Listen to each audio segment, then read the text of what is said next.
Pranams everyone. So we will have this kind of a sharing session. We have just completed chapter 4 in one class. In the other class we had completed chapter 5. So this session is more for you to share your learnings, your takeaways, your challenges, the sadhanas that you are doing, so that collectively we can also understand where each one stand, and also if there are any misconceptions we can get that clarified, and also to see how we can actually encourage or be an inspiration for others. Okay. And Asha ji had actually shared her feedback or her learnings, her challenges, and the sadhanas that she performs in WhatsApp. We will be going through that as well. But before we go through with that, does anybody wants to start off on this one? Okay, Balaji, I can start. Yes, please. Yes. Hold on.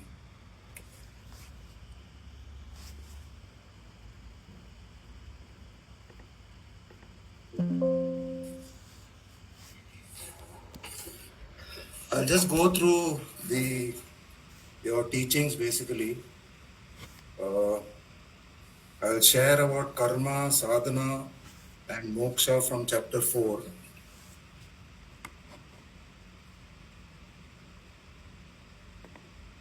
So chapter 4 is about jnana, karma, sannyasa yoga.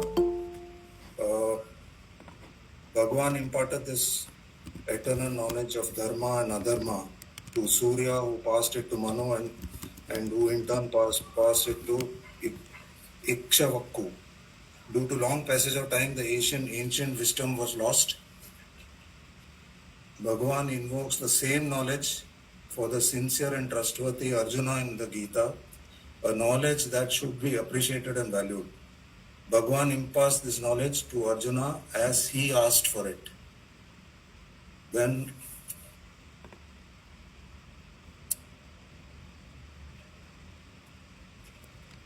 point number 1, karma. Bhagavan reveals that he is an eternal avatar who manifests wherever dharma declines, taking birth not due to karma but by divine choice. Beings born in the world emerge through samshita karma, collective karma, determines our parents' lineage and ancestral circumstances, or vyashti karma, individual karma, which determines our specific form, tendencies, and life conditions. When these two karmas harmonize, life becomes purposeful and smooth. Any being born out of karma is not an avatar. Avatars descend to restore order and eliminate the disease of adharma in the world. Our own bodies are the result of our past actions, and we must accept them and perform righteous duties. To progress, we must understand what is action, what is inaction, what is action in action. An example of this is the ship that is moving in the sea seems stationary from a distance. And what is inaction in action? Example, when someone sees a tree from a moving train, they think that the tree is moving, but it is not. The actionless nature of Atma. Bhagavan himself acts without attachment. This is Avatar Tattva, a model for how humans should perform duty. Then number 2 is sadhanas. Sadhanas are the disciples that purify the mind and prepare one for liberation. Foundational qualities of sadhana: freedom from raga, bhaya, and krodha, living a life aligned with dharma. Then sadhanas explain simply. First is shraddha, which is faith and trust. Having trust in the teachings, the teacher, and the spiritual path. It means keeping an open and sincere mind. Then number 2 is jnana, knowledge, understanding the self, the nature of reality, and the difference between body, mind, and atma. It grows through study and reflection. Number 3, karma yoga, selfless action. doing your duties without selfishness, ego, or attachment to results, offering your actions for the good of others. Number 4, samatvam, equanimity, staying calm and balanced in success and failure, not getting carried away by highs or discouraged by lows. Number 5, Ishvara Arpana Buddhi, offering attitude, performing every action as an offering to Ishvara. This purifies the mind and reduces ego. Number 6, Shuddha Bhavana, pure intent, acting with sincerity, compassion, and honesty, having clean motives behind every action.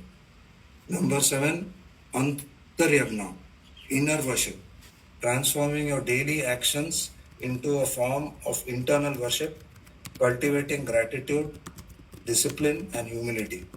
Number 8, Pranayama Sadhana, breath discipline, regulating your breath to calm the mind, improve focus, and develop self-control. Indriya Nigraha, mastery over senses, controlling impulses and desires instead of letting them control you. It builds strength and clarity. Number 10, Dhyana Sadhana, meditation practice, sitting in silence to focus the mind and connect with your inner self. Helps develop peace and awareness. Number 11, Ahimsa, non-violence, practicing kindness in thoughts, words, and actions, avoiding harm to yourself and others. Number 12, Amanityam, humility, letting go of pride and ego, being grounded, respectful, and willing to learn from everyone. Then spiritual practices, Upasana, thinking of and contemplating Bhagavan, Seva, performing selfless service to cultivate mental purity, Chitta Shuddhi, surrender, trusting fully that Ishvara will protect and guide, Vairagya, cultivating detachment, cannot coexist with desire, removing ignorance, the mind's major impurity, to gain peace and clarity. Outcome of sadhanas, if we seek material outcomes, Laukika Sukham, Bhagavan grants quick but short-lived results. Shipram, if we seek purity and spiritual growth, we gain long-term inner transformation. Those who act with adharma face consequences. Nishabda karma, even while remaining within the divine order. Bhagavan ultimately urges humans to evolve into guna brahmanas, spiritually refined individuals who value silence, solitude, and inner depth. Then number 3, moksha. Moksha is defined as the ability to see the divine, a clear, direct vision of reality beyond illusion. Embodiment is a part of Maya. Jiva is bound by Maya. Ishvara is the master of Maya. Moksha is available to anyone who sincerely seeks it. Liberation comes from purification of mind, steady discipline, sadhana, understanding the difference between the acting body and the actionless Atma. Recognizing the eternity of Bhagavan and the nature of the divine avatar leads one closer to the divine. And some other vocabularies what I learned from the chapter was like Atma, Anatma, Akarta, Abhokta, Karta, Bhokta, Nitya Karma, Pravritti, Nivritti Marga, path of enlightenment, path of withdrawal, Varnas, Ashramas, Karaka, function that participates in the action. There is this Karta, agent, the doer of the action, Karma, object, the entity affected by the action, then Karana, instrument, the means or tool, Sampradana, recipient, the beneficiary, Apadana, source, the point of separation, Adhikarana, location, the locus or place where action happens. Jnani does actions without Karaka Buddhi, so he does not accumulate Papa or Punya. Example, a sleeping person kicking will not accumulate karma for his actions because his action is not Karaka. Example, a ceiling fan which still rotates after turning off the switch shows non-Karaka element. So that is all I could write. Although there is much more to write. No, yeah. Good summary. Very good summary. There are only few pronunciations or the terms probably I would say Ikshvaku. Okay, that I think you were. Yeah. And then we were talking about Samashti karma and Vyashti karma. Yes. Okay, and then the karma that shouldn't be done is called as Nishiddha karma. Yeah, correct. Yeah. Okay. Now, one point that you had mentioned was moksha is the ability to see the divine. I think it can, as long as we understand that moksha is about ability to see that or ability to understand that I am the Atma, which is all pervading. And which is all pervading means the divine is the Atma and I am the Atma. And it is not something that we can see through our eyes, so to speak, in the sense the moment we get moksha we are able to see that that I see Brahman everywhere and I don't see people anywhere else. It is similar to what the example that the Shastras give is the mirage. See, when you are in a desert or when you are in the snake rope example. Snake rope example, no. Here the snake rope example will not work. Here the mirage example will work. Because I'll tell you the reason why snake rope will not work. In a mirage, when we are in the mirage, or when we are in a desert and we are seeing a mirage, or when we are driving on a road, in a hot road, and we see kind of water at the distance. Now the water, once we go near it, we see that it's actually not a water, it's only a road or a sand, and then we come back. We still see the seem like water. From a distance, we still see that it is like water.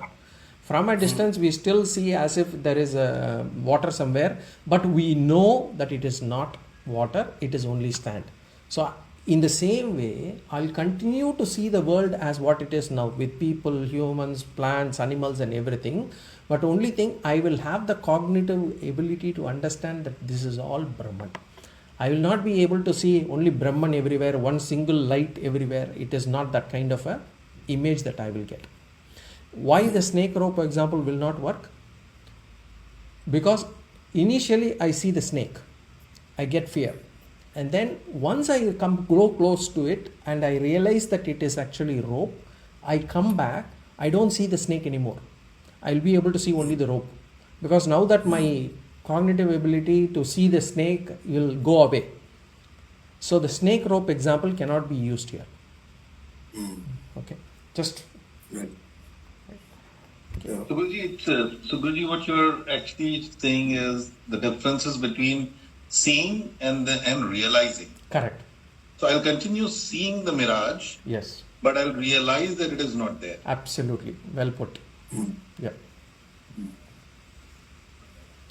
Okay. That was very good summary, Ji. Yeah, although I could not complete it, there's still a lot more to say, but I've not. I don't want to do it in an unstructured manner, so it is fine. No, you've done it well, well taken. I mean, the key is, of course, Jayuji, I mean, there is a message asking you to share the points on the group so that others can benefit as well. So, okay. Maybe in WhatsApp later on. Okay, right. Yeah. Okay, anybody who wants to pick up from there? Vijay Lakshmi Ganapati ji.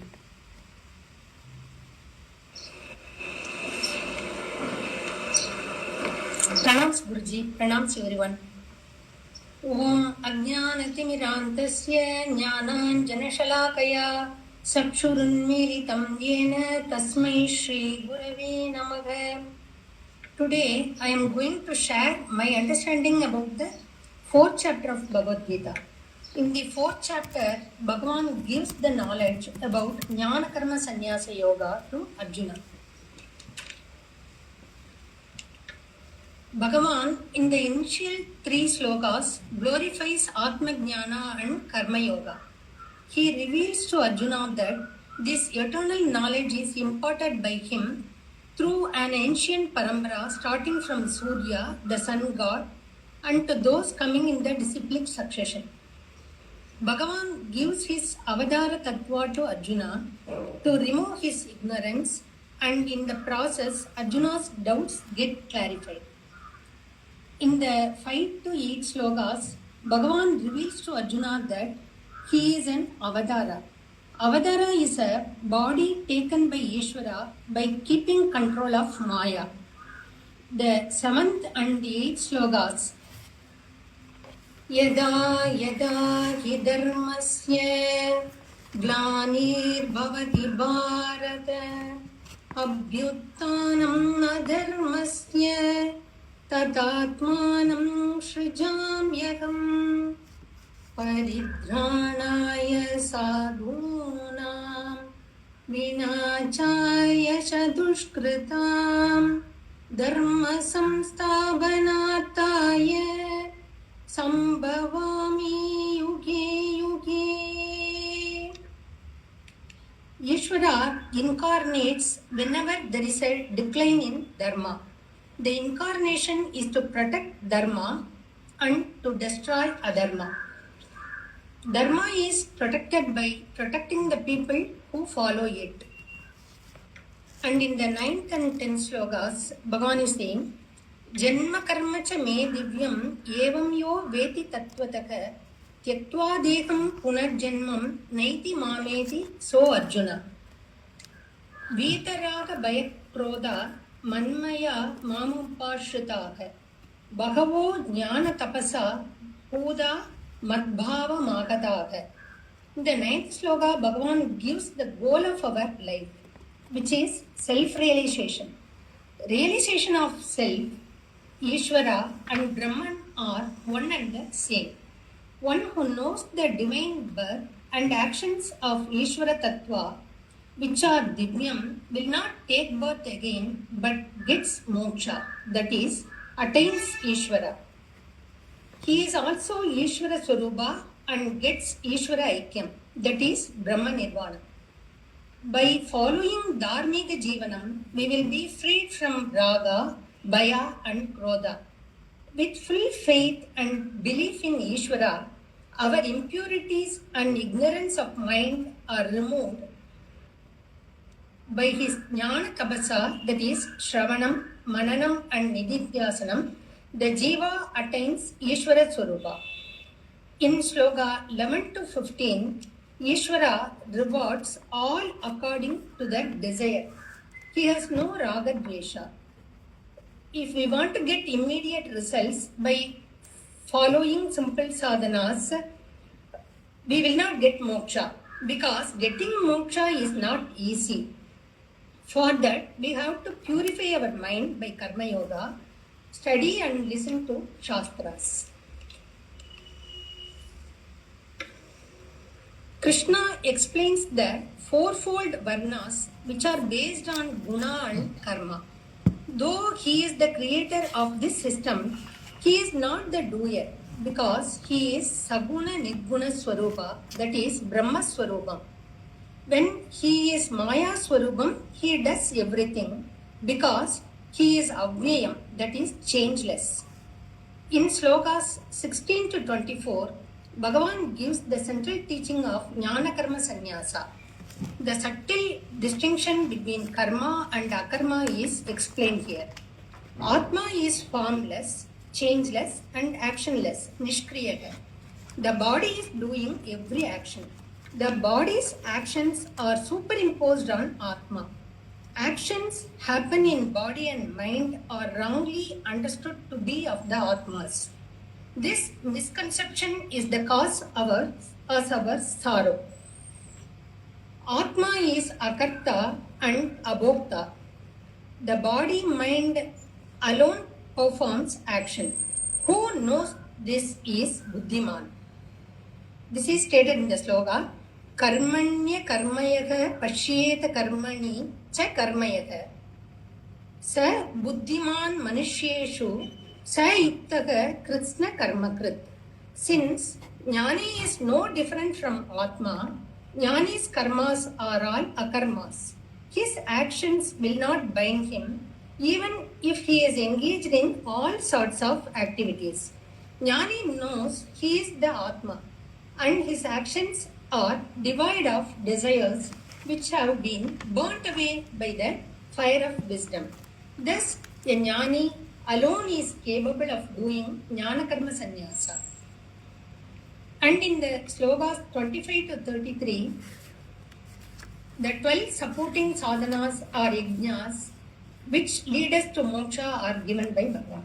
They are Deva Yajna, Brahma Atma Jnana Yajna, Dhamma Yajna, that is sense discipline, Vishaya Grahana Yajna, that is experiencing sense objects rightly, Shamaga Yajna or Atma Samyama Yajna, that is mind and sense control, Dravya Yajna, Dana Yajna, Tapas Yajna, Yoga Yajna, which has 8 limbs: Yama, Niyama, Asana, Pranayama, Pratyahara, Dharana, Dhyana, Samadhi, which is also called the Patanjali Ashtanga Yoga.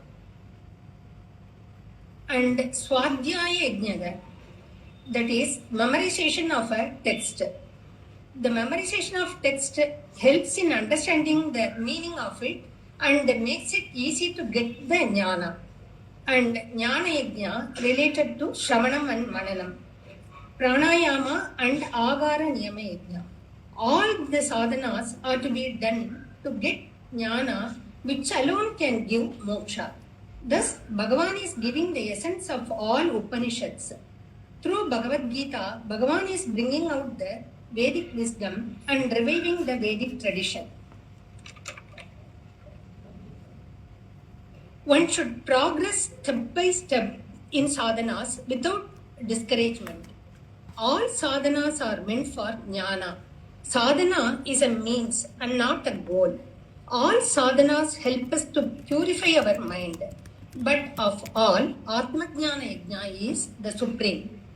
Atma Jnana Yajna is possible by going through Karma Yoga.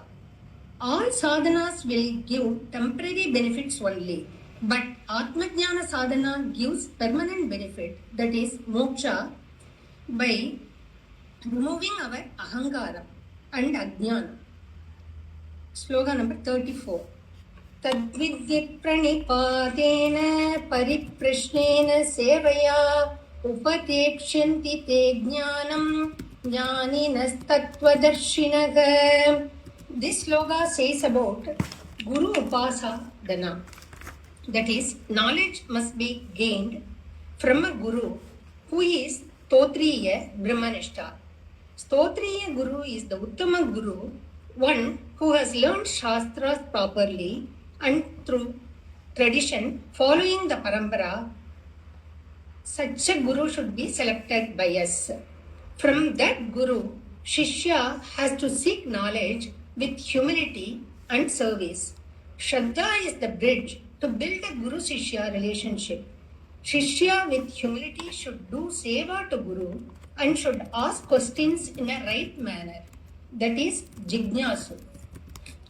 In Tamil, we say, Guruvidamirundi Shishyan Jnanathai Panindu Panividai Seidu Kettu Perudal Vendum. Bhagavan speaks about Jnana Phalam in slokas 35 to 37. That is, the benefit of Jnana Karma Sannyasa. The threefold benefits are Mohanasha, that is removal of delusions, Papanasha, that is removal of sins, and Sarva Karma Nasha, that is Karma Phala of all karmas will be destroyed by Atma Jnana. All karmas except Prarabdha are exhausted. Shankaracharya explains the state of Prarabdha karma, which will be like a burnt roasted seed, incapable of producing a new plant or tree. The example is ceiling fan continue to run after switched off.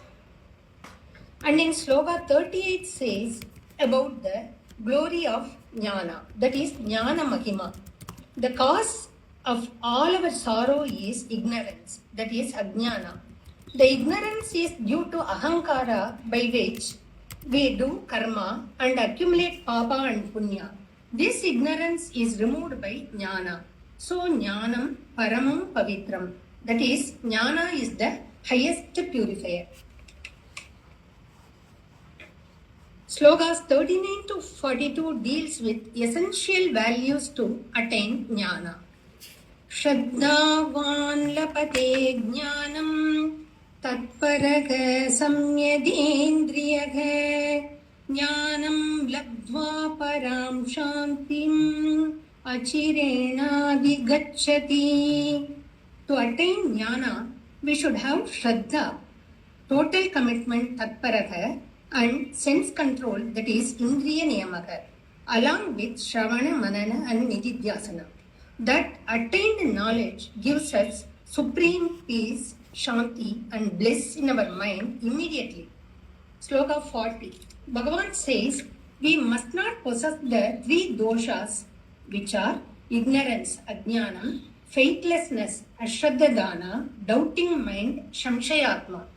Among the three, Bhagavan says, shamshayatma, that is doubting mind, is the worst of all, because as a disease, first two have remedy, but doubt has almost no remedy. Doubt destroys spiritual life and it is a sin which will ruin us. Thus, a person who has destroyed all doubts through knowledge will attain and become jnana-nishtha. Jnana-nishtha's actions will not bind him. Steadfast on Atma, Brahman, he will not be disturbed by name and form superimposed on Brahman. His actions will not give papa and punya. He will attain Jivan and Videka Mukti, being established in Jnana. Having given all above, Krishna urges Arjuna to rise, destroy doubts, renounce doership with the sword of knowledge, and follow Karma Yoga, because Bhagavan knows Arjuna has not crossed the Karma Yoga stage. Doubt born out of ignorance, which are created by our own mind about self, should be cut with the sword of knowledge. That is my understanding of chapter 4. Hari Om. Hari Om. Very excellent. Very well put. Very amazing. Fantastic. Yeah. It's too good. Thank you. Thank you very much. The points that you mentioned about, jnana is about removing ahankara and ajnana. That is very important. As in, what is moksha? Moksha is removing ahankara, removing ajnana. Very good point. The point about Shraddha being the bridge between Guru and Sishya, also very important. The one thing that I said, you said all others other than Prarabdha is exhausted. I thought I heard it that way. Maybe it was not meant, but I'll just clarify. Prarabdha is exhausted. The other Sanchita is burnt, Agami is avoided. So, okay, otherwise, fantastic summary. Well done. Thank you, sir. Hari Om. Hari Om.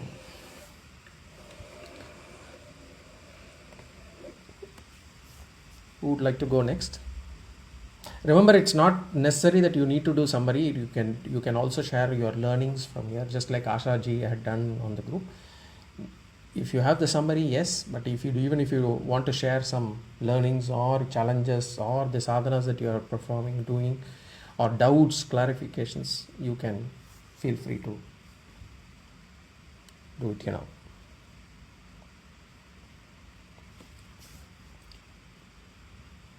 I'll just break the rhythm a little bit and I'll talk. I'll just say something which I heard in one of the YouTube stuff that I listened to. We discussed this channel, if you remember, Ashabodha. Arshbodh. Yeah. So actually, in the first session on Gita, he started a very interesting thing. The statement was about the connect of Duryodhan with Dhritarashtra, how that is also symbolically a teaching.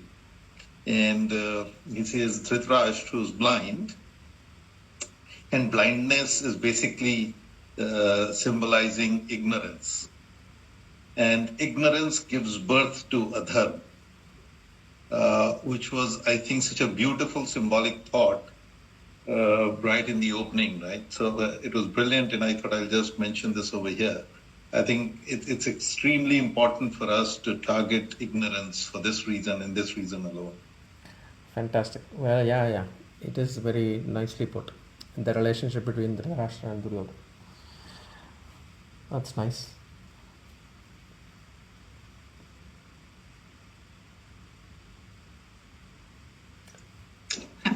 Hari Om, I think I will go next.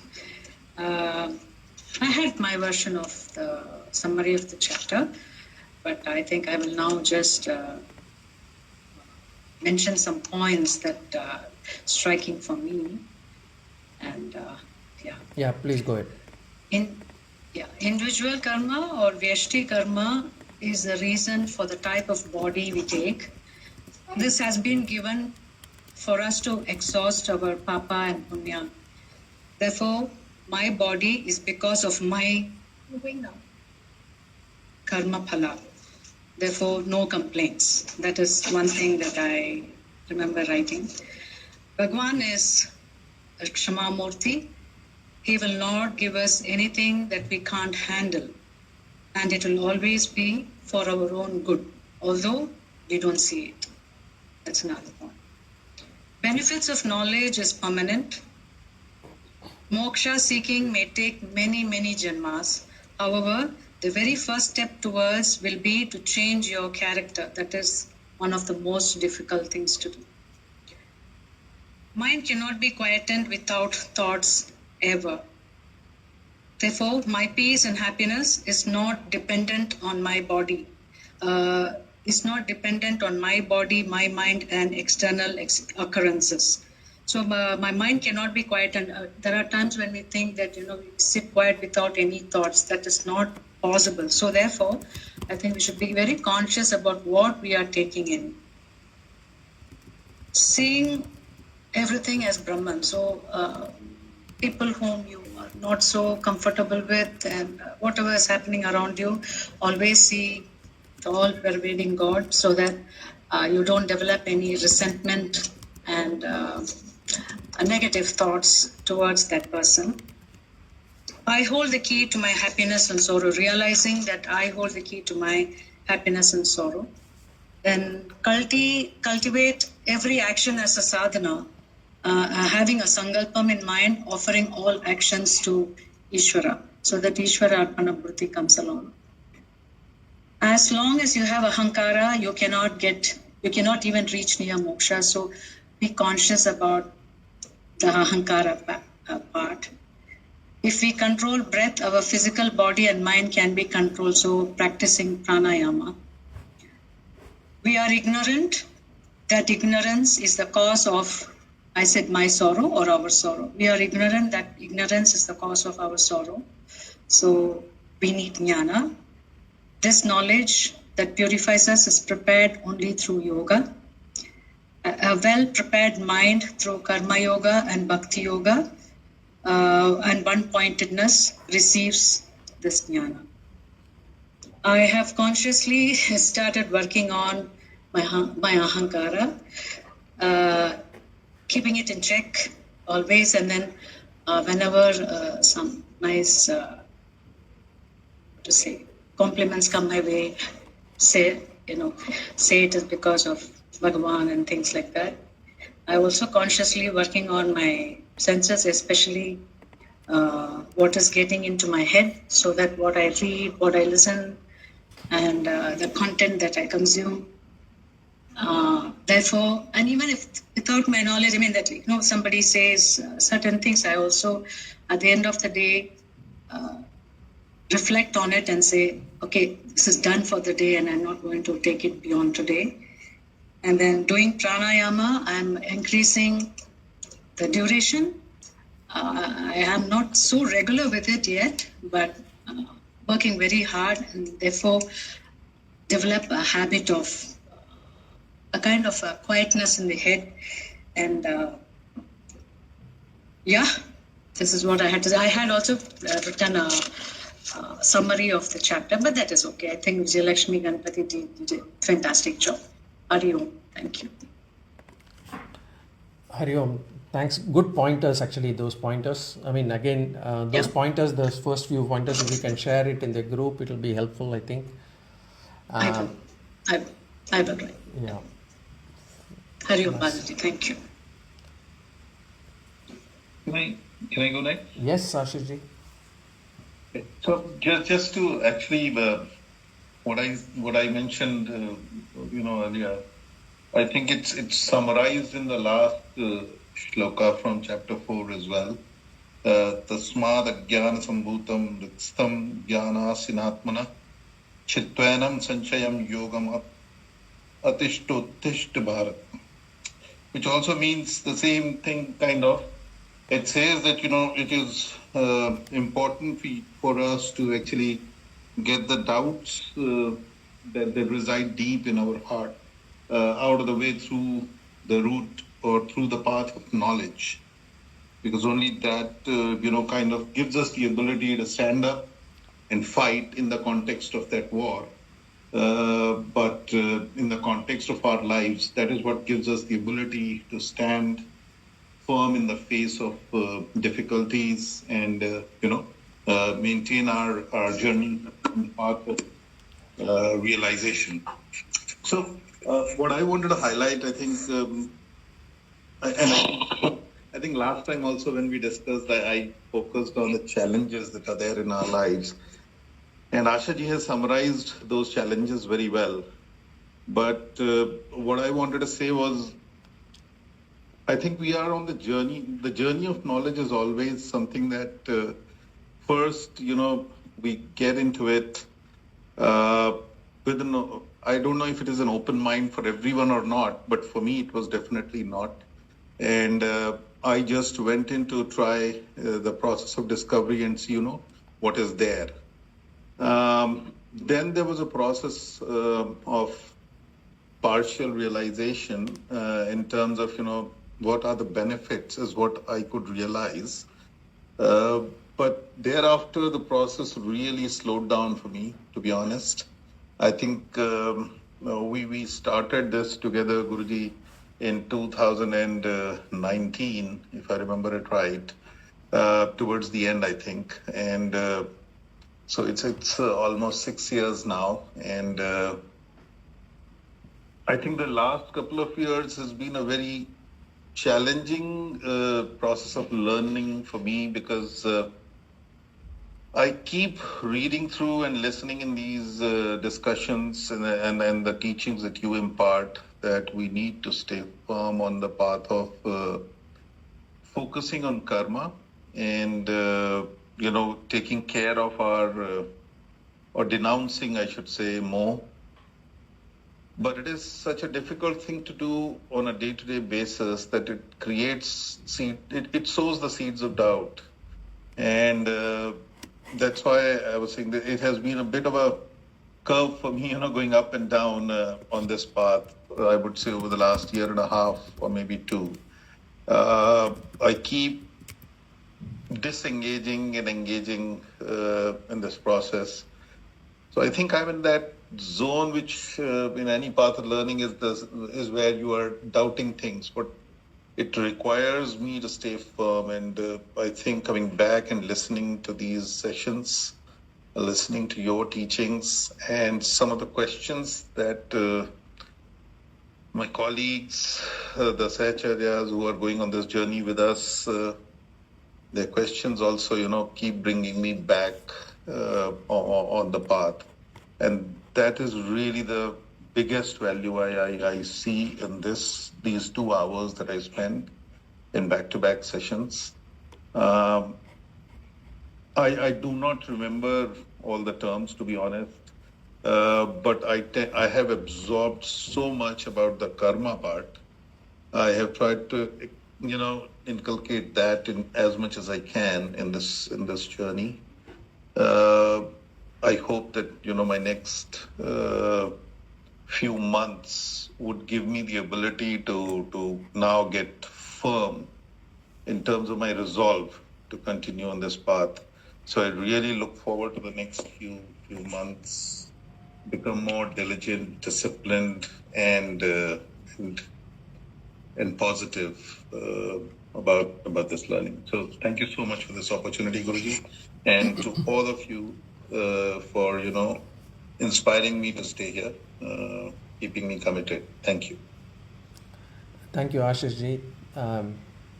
I'm sure many of the sadhakas would probably be able to relate to what you're saying, and this is quite normal as we start in this journey, that we kind of first go with an intellectual curiosity to see what is being said there, as against to see what is, and then we realize that actually the answer is quite simple. Is that all? Like moksha is about knowing me. Is that all is that actually the solution to all the problems of the world? Initially it looks very exciting, but then we realize that it probably is not giving us the benefit immediately.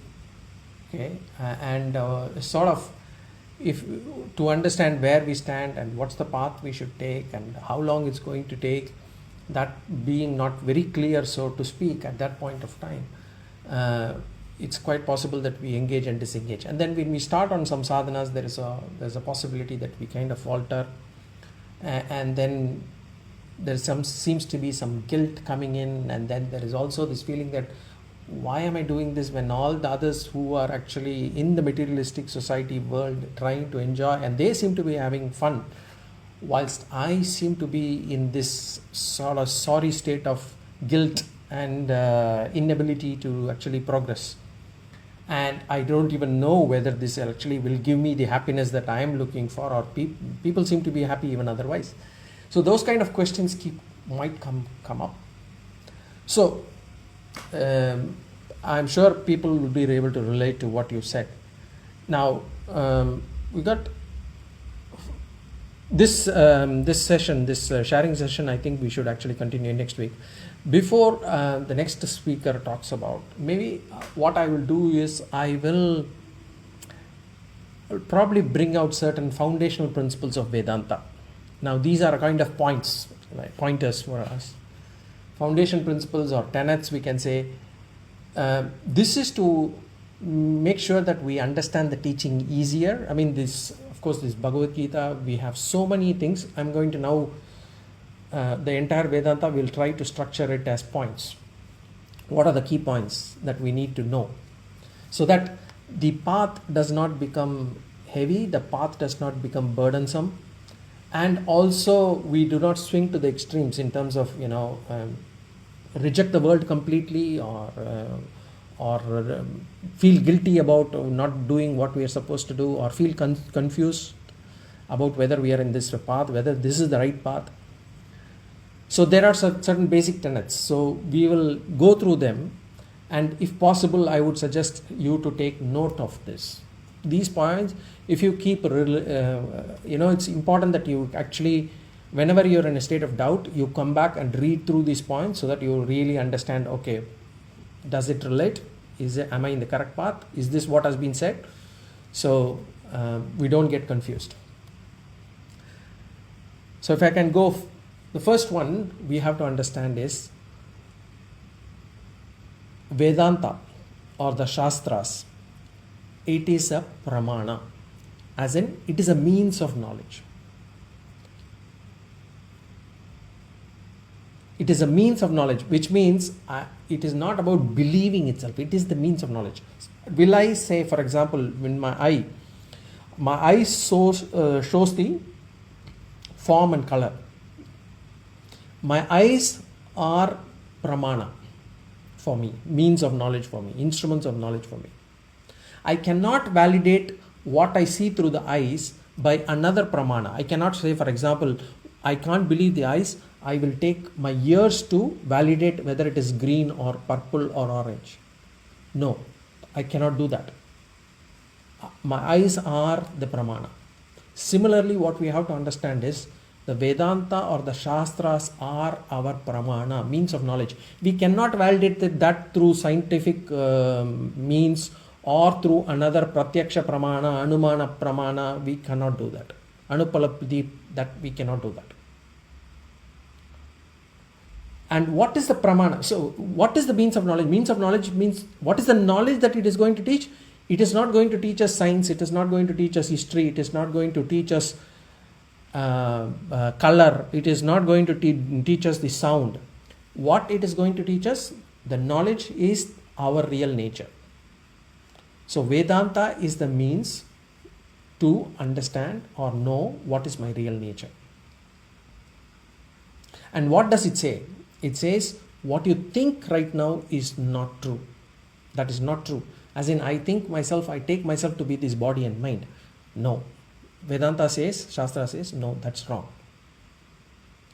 So this is the first thing. So Vedanta or Shastras are a pramana. Don't try to validate that through some other means.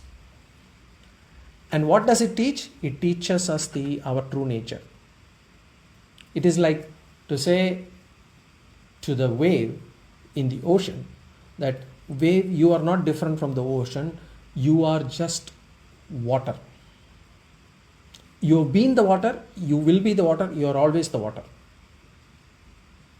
So this is the first tenet. So Vedanta is a pramana. The second one, what Vedanta addresses is not our materialistic shortcomings. Does Vedanta make me rich? Does Vedanta make me famous? Does Vedanta make me sought after?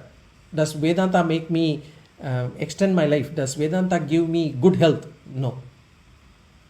What Vedanta does is it addresses your self-ignorance, which is the fundamental problem, according to Shastras, of all sorrows. The self-ignorance is the cause for all sorrows. Now, how is the self-ignorance is the cause for all sorrows? We have seen that many times, but remember that you cannot go wrong on that. Self-ignorance is what causes the problem, and Vedanta addresses that. And we feel the self-ignorance is why? What? That I am Atma. I am not able to know that. I feel that I am actually limited entity. I am limited by this body, I am limited by this mind, and therefore I take this body to be me, this mind to be me. My body needs this, so I don't have it. My mind needs this, so therefore I don't have it, and therefore I am not good enough. And we take, and all the sorrows are because of that. The fear that I have, the insecurity that I have, the inadequacy that I have, the feeling that I lack these things, and therefore I crave for these things, is all because of the wrong conclusion that I am the body, I am the mind. Now what Vedanta says? Vedanta says you are the consciousness. And it is not even an object, it is a consciousness principle, so to speak, and because of which the body and mind are known.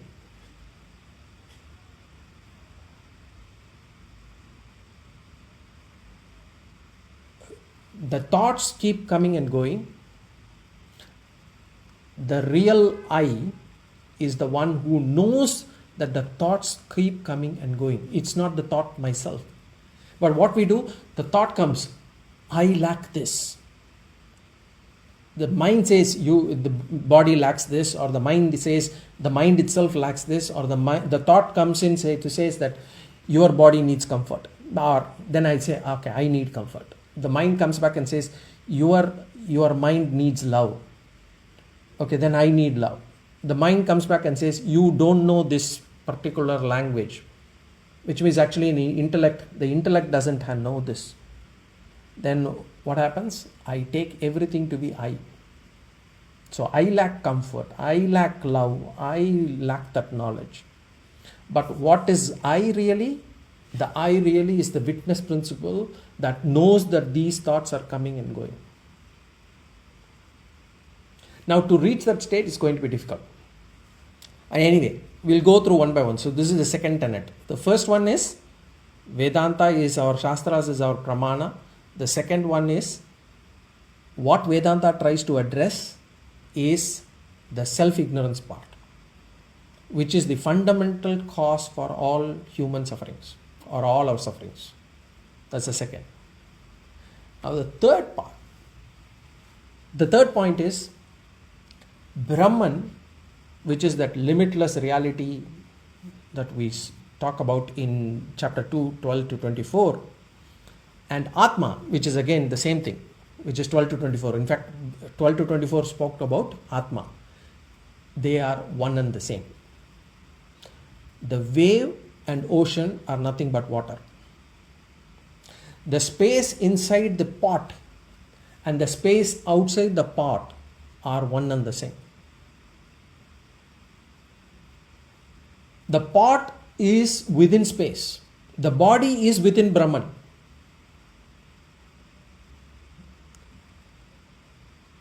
If it is the space within the pot is called as Atma, so to speak, or the Brahman, the end Brahman or the consciousness principle limited by the boundaries of the body, you can call it as Atma if you want. But but as the space can space be cut? No. Can space be divided? No. There is only one space. Similarly, there is only one Brahman. The principle is the same.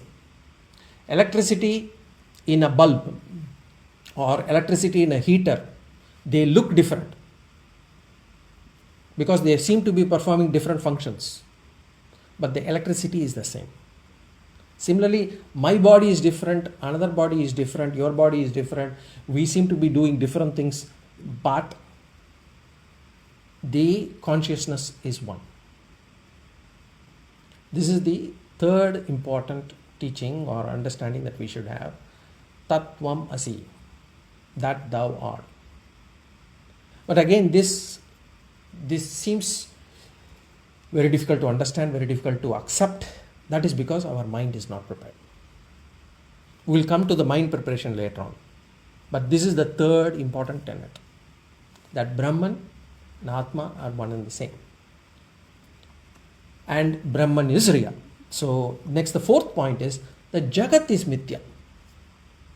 The Jagat is a dependent reality. The world, the universe is a dependent reality. Remember, we don't say it is unreal, as in it is, we don't say asat. We just say it is dependent. There is no existence of the world without Brahman. And therefore it's Mithya. Transactional reality is there. There is a transactional reality. As long as we are in this world, the world has to be given that reality, which is the transactional reality. But we also need to understand that the world, once we get this Atma Jnana, we will see that the world is nothing. There is no need to give any importance to what is happening in the world. In fact, we slowly reduce giving importance to the world and thereby reach the stage of understanding the true self. So it works both ways. We'll have to work both on us. One, I'll have to know my Atma Swarupa, and therefore by knowing it, the world becomes Mithya. More and more I will reduce the importance given to the world, or I'll totally not give any importance to what is in the world. But as I slowly reduce the importance that I give to the world, I'll slowly reach that stage as well. How is it? The world seems so real. Yes. But our understanding, our maturity is low. So the example that I can give is, when we go to a child, we show the child two biscuits. One is a wheat biscuit, another one is the gold biscuit. Which one the child will take? Wheat biscuit.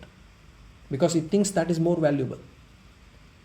Similarly, Brahman and Jagat, we take Jagat because we think Jagat is more important, more valuable. We don't understand the value of Brahman. With that, I'll stop here. I got more points. Maybe we'll cover this. The time is up. We will actually discuss this in the next class. Okay.